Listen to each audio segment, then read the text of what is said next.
IQ level बढ़ाने के लिए हम आपको बताए भी रहेंगे, गिन के 42 दिन में आपका आईक्यू लेवल तेज हो जाएगा। 21 दिन के अंदर अगर आपका दिमाग कभी किसी चीज को रिवाइज मार दिया ना, तो फिर वो भूलने नहीं देगा अगले 2 महीने तक।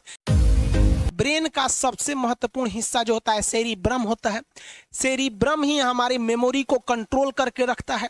जिसकी मेमोरी अच्छी होती है उसे पढ़ाई लिखाई की चीजें, हर चीजें याद रहती हैं।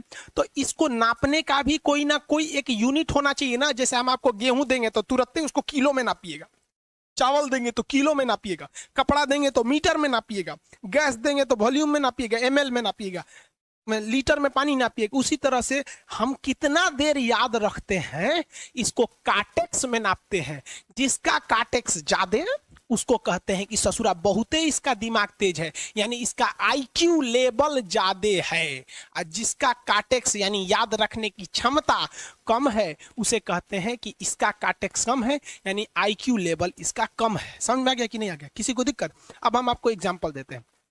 आपकी लाइफ में बहुत सारे टीचर आए होंगे।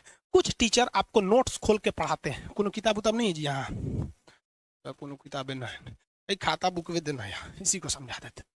देख, ये हिसाब किताब वाला किताब है। दिवाली के समय हिसाब किताब फाइनल होता है ना, सबका सैलरी उलरी का। तो कुछ टीचर को देखिएगा ना, तो ऐसे एक किताब लेके रखे रहेंगे लोग और इसी में देख के पढ़ा देंगे। बाबू देखो, नर्वस सिस्टम का 2 पार्ट होता है, 2 ना 3 होता है। नर्वस सिस्टम का 3 पार्ट होता है। ऐसे लोगों का मतलब, ये खाता बुक रख दो भाई, इसका हिसाब दिवाली में हो जाएगा। तो ये ऐसे लोगों का इस आईक्यू लेवल कम है। लेकिन कुछ लोगों को देखेंगे आप, उनको किताब उताब से मतलब नहीं होता। जैसे आप इलाहाबाद यूनिवर्सिटी कभी जाइए तो देखिए, या बड़े टीचर आईआईटी वगैरह जाएंगे, बहुत एकदम टीचर आते हैं आराम से, कोई नोट सोर्स कुछ नहीं, आया पढ़ा रहा है, चालू किया, एकदम मस्त इंजॉय करके चला गया। तो इनका आईक्यू लेवल ज्यादा होता है। आईक्यू लेवल बढ़ाने के लिए हम आपको बताए भी थे, दिमागीन खाइए, अच्छा रहता है। एक ही तरह की सोच मत सोचिए, अच्छा रहता है। आईक्यू लेवल कैसे बढ़ाएंगे? तो याद रखिए, आईक्यू लेवल बढ़ाने के लिए सोने से पहले का आधा घंटा बहुत जरूरी होता है। सोने से पहले आधे घंटे दिन भर में जितना काम किए उसको सुबह से रात तक देखते रहिए। एक बार रिवाइज मारिए कि सुबह उठे थे, ये किए थे, इसके बाद पढ़े थे, क्या क्या पढ़े थे, खान सर ये पढ़ाए थे। आप कहीं मैथ पढ़े होंगे, उसको सोचिए मैथ में क्या पढ़ाया गया था, खटाखट खटाखट। आपको सोचना ही है ना, सोचने में कितना टाइम लगता है, खटाखट। तो अगर इसको रिवाइज करते रहेंगे, गिन के 42 दिन में आपका आईक्यू लेवल तेज हो जाएगा। फिर आप कहेंगे कि सर जी हमरो बिना किताब का याद हो गया। और अगर यही खत्म हो जाएगा तो क्या कहिएगा, आपका भी आईक्यू लेवल गिर जाएगा। टॉपिक भूल जाते हैं, मतलब आपके दिमाग में दूसरा टॉपिक चलता है। आप लाइफ में किसको किसको आई लव यू बोले हैं, कभी भूले हैं?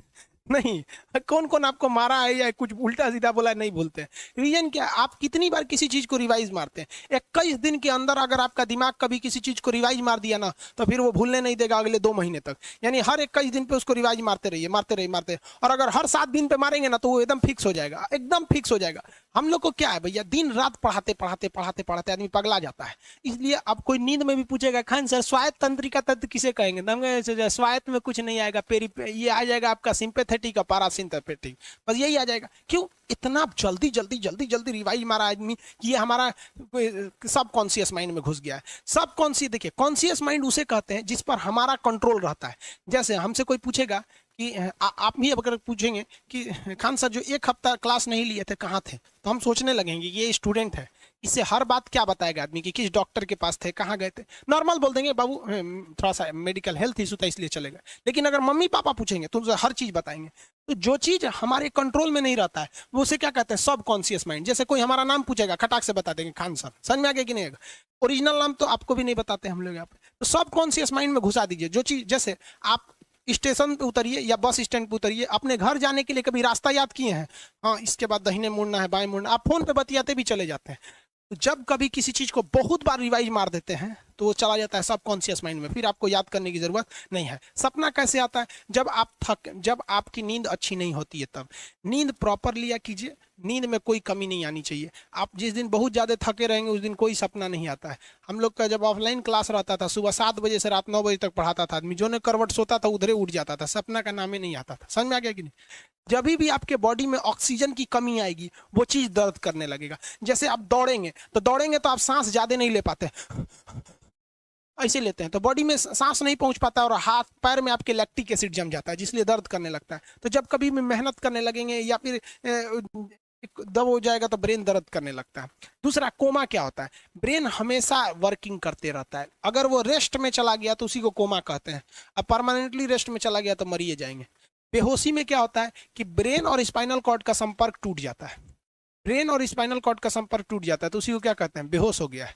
पानी उनी छिड़केंगे ना तो स्पाइनल कॉर्ड में उसमें संपर्क जुट जाएगा। लेकिन ब्रेन और स्पाइनल कॉर्ड काम ही नहीं कर रहे हैं तो कोमा में चले गए।